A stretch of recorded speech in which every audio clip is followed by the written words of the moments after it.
check. L'équipage bien ou quoi? J'espère que vous allez tous bien. Franchement, si ça va pas, ça ira toujours mieux que Moral Ascol en ce moment. Non, on peut se rassurer comme ça, c'est une possibilité. Ouais, non, il est dans une sauce astronomique, on peut le dire. La vie de ma mère, que là, c'est tendu. Et eu égard au contexte actuel en matière de violence faite aux femmes, je pense ne pas me tromper en affirmant que c'est une polémique qui risque pas d'être surannée tout de suite. Ah, ouais, surannée. Non, parce que les vrais qui me suivent déjà sur Insta savent ce que ça veut dire, parce qu'ils apprennent un mot par jour en regardant les stories. Pour les autres, franchement, je vous en veux même pas. Je vais faire preuve de mansuétude. Allez prendre un dictionnaire pour combler votre manque de vocabulaire.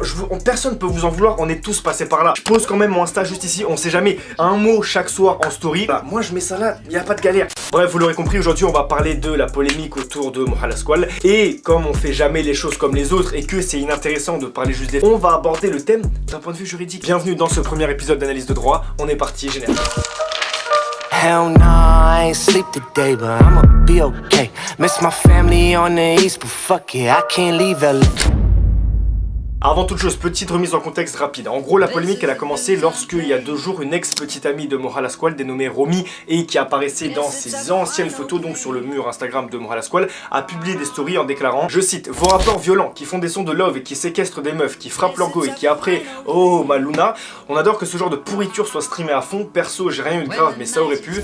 Pour ceux qui n'ont pas capté, je parle évidemment de Moral Ascol. Une de ces stories a alors été partagée par Lena Simone, qui est une influenceuse random un petit peu cotée, ce qui a permis de donner plus de visibilité à la story de Romy et qui a entraîné par la même occasion une kyrielle de témoignages provenant de plusieurs jeunes femmes qui étaient sorties avec Moral Ascol et qui l'accusent notamment de viol, de séquestration, de violence et même de tentative de meurtre. Et quelques heures après la publication de ces différentes stories, Moral Ascol a enfin annoncé la sortie de son 2e album. Il semble, genre vraiment il n'y a pas d'autre définition. D'un point de vue légal, c'est pas si débile que ça. En vrai, d'avoir gardé le silence, on verra juste après, c'était pas la pire des choses à faire. Bon, par contre, de là à annoncer la sortie d'un 2e album dans la foulée, et la série, je crois, sa directrice marketing, elle l'a lâché. Il était en roue libre, l'enfoiré. Il s'est dit, je vais étouffer la polémique, tranquillement, je vais sortir ça. Je vous jure, il y a moyen que quand il ait lâché cette annonce, dans sa tête, il se soit dit, la meilleure défense, c'est l'attaque. Je vois pas, c'est pas possible autrement. Frère, t'es accusé de viol, de séquestration, de trucs bizarres, t'annonces normal la sortie d'un 2e album. Je sais pas. Bref, maintenant que vous savez tout sur les faits, qu'est-ce qu'il y a à retenir d'un point de vue légal, juridique, parce que c'est quand même le cœur du sujet.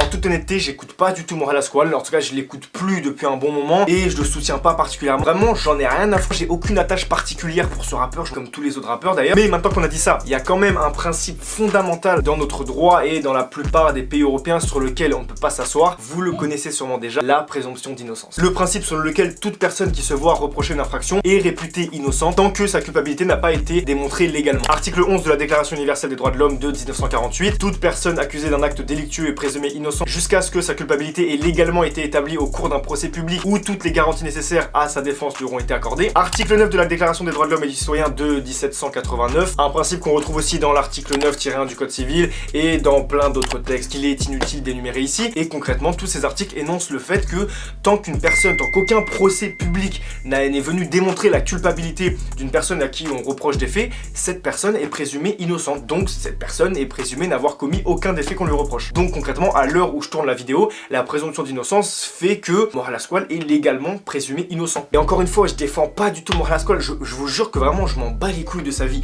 Mais je pense que c'est un principe qui reste essentiel, qui doit être appliqué aussi bien à lui qu'à d'autres, parce que sinon, sur des simples allégations, sur des simples dires, sur des simples accusations, genre sans fondement légal, tu peux condamner une personne, tu peux salir l'image d'une personne, tu peux le faire passer pour un braqueur, un délinquant, un misogyne, n'importe. Parce que demain, qu'est-ce qui se passe? T'as un problème avec quelqu'un, cette personne elle va crier partout sur les réseaux sociaux que tu l'as violé. Toi, t'as rien fait. Tu te retrouves piégé. Et la justice, c'est pas sur Twitter, c'est dans un tribunal. La tête de ma mère, je suis allé voir en 2 spies ce qui se disait sur Twitter. J'ai l'impression, il y avait 56,4 cas de magistrats en France. Tout le monde donne son petit avis. La vie de ma mère, que les gens ils tweetent plus, ils rendent des sentences maintenant. Je te jure, ils rendent des procès.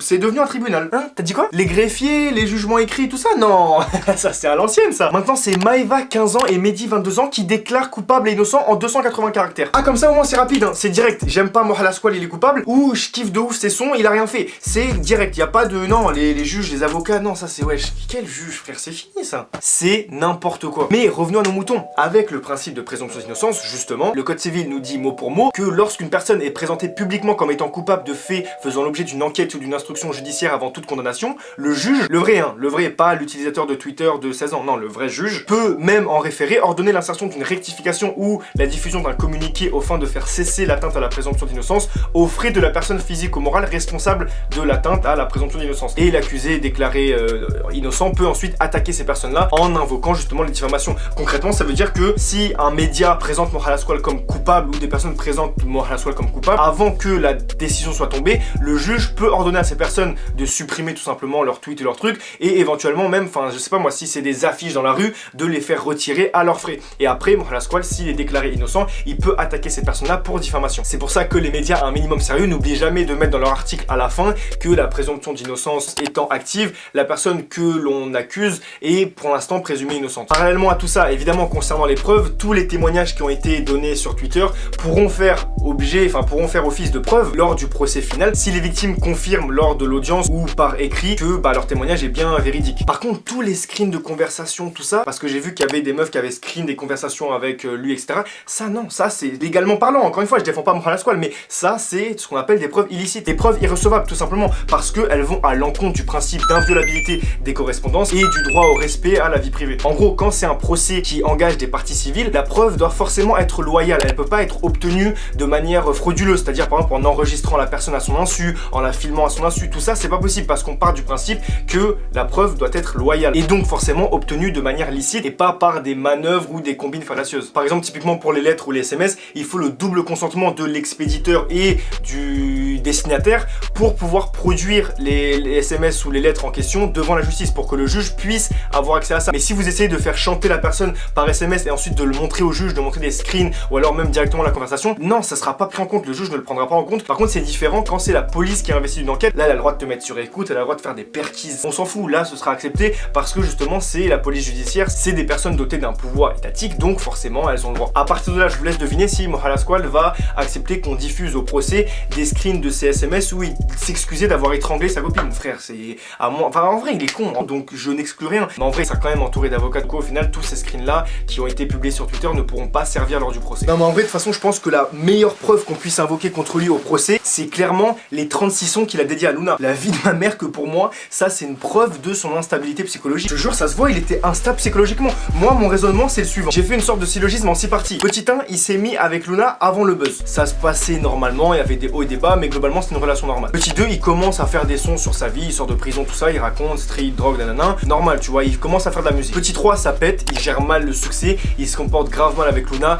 elle vit mal aussi du coup son succès et forcément ça crée un clash. Petit 4, il pète littéralement un câble, il commence à faire des dingueries vraiment de ouf et là il sait pas. Petit 5, il culpabilise d'avoir fait des dingueries et il écrit un son justement pour Luna qui est intitulé Luna, dans lequel il va exprimer tout simplement ses regrets et sa tristesse afin de se faire pardonner. Putain si tu savais, putain si t'avais vu, putain si tu savais, ma belle c'est toi qui m'as sauvé. Tu racontes que tu l'aimes mais c'est toi qui lui fais du mal. Ma belle se noie dans ses larmes.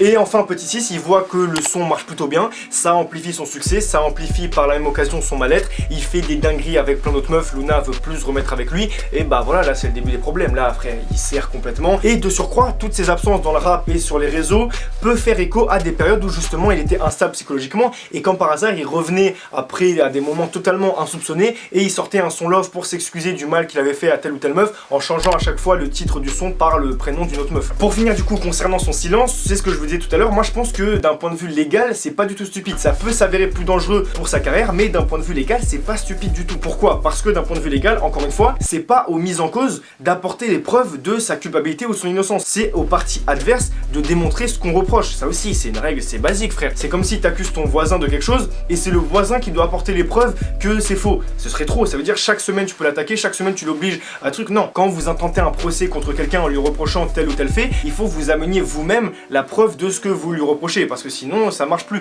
C'est un article dans le code civil, je l'ai plus en tête, je regarderai peut-être au montage ou pas si j'ai la flemme, mais voilà, vu que c'est à eux de prouver sa culpabilité, en vrai si lui il dit rien et que derrière il n'y a aucune poursuite qui est engagée, il est présumé innocent grâce au fonctionnement, enfin grâce au mécanisme de la présomption d'innocence. Donc lui il a tout intérêt à ce que l'affaire elle passe et à ne pas se prononcer, parce que chaque chose qu'il va dire, ça peut être retenu contre lui. Déjà les sons, ils sont compromettants. En vrai de vrai, si t'écoutes les sons, quand il dit, je sais plus, il y a un son justement, je crois que c'était dans Luna, où il dit qu'il lui a fait beaucoup de mal, qu'elle en a chié pour lui, tout ça. Oh ma Luna, je suis désolé, tu fais jamais de chichi, et pour moi t'en nager.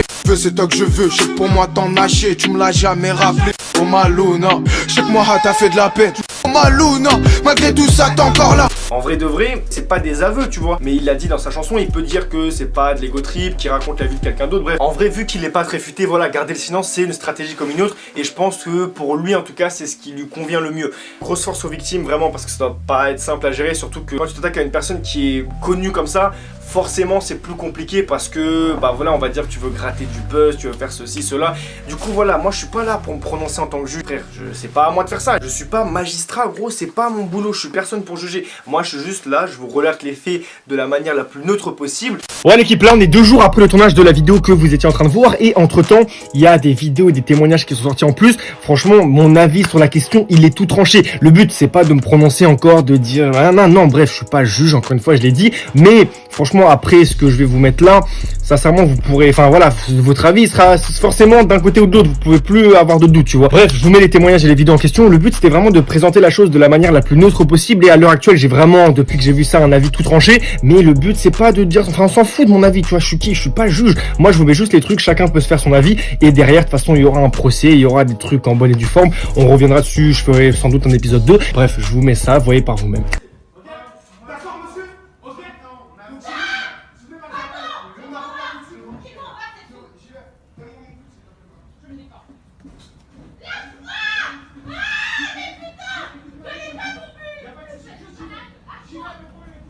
Vraiment dégénéré parce qu'il a été super agressif. Après le passage de la police, il est resté chez moi toute la nuit, il m'a séquestré.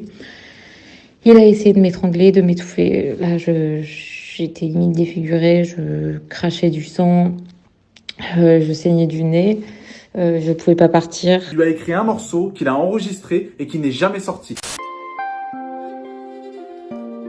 Bébé, je sais, j'ai déconné, c'est pas un homme et c'est décolleté. Je sais, j'ai déconné, tu m'aimais, j'étais pas coté. Non bébé, j'étais pas courtois, les doigts gelés pour compter. Il a même exigé que le soir, il y ait une des meufs qui vienne absolument dormir avec lui, sinon ça laisse très mal se passer. Enfin, c'est en mode freestyle en fait, donc s'il a envie de te toucher, il te touche, et puis toi t'es là, tu fais quoi gros? Oh t'inquiète. Et lui t'es déjà parti en prison pour séquestration. On croit tous que c'est pour trafic de drogue, mais j'ai les preuves que c'est pour séquestration. Est-ce que tu y allais en prison? Pour des bêtises, de grosses bêtises, j'ai même pas vraiment envie de... Des bêtises que tu ne referas plus? Enfin, plus jamais, là, clairement. De là, il me met dans les toilettes, et de 4h jusqu'à 6h, j'avais pas le droit de bouger. Et j'étais dans les toilettes, j'avais pas le droit de bouger.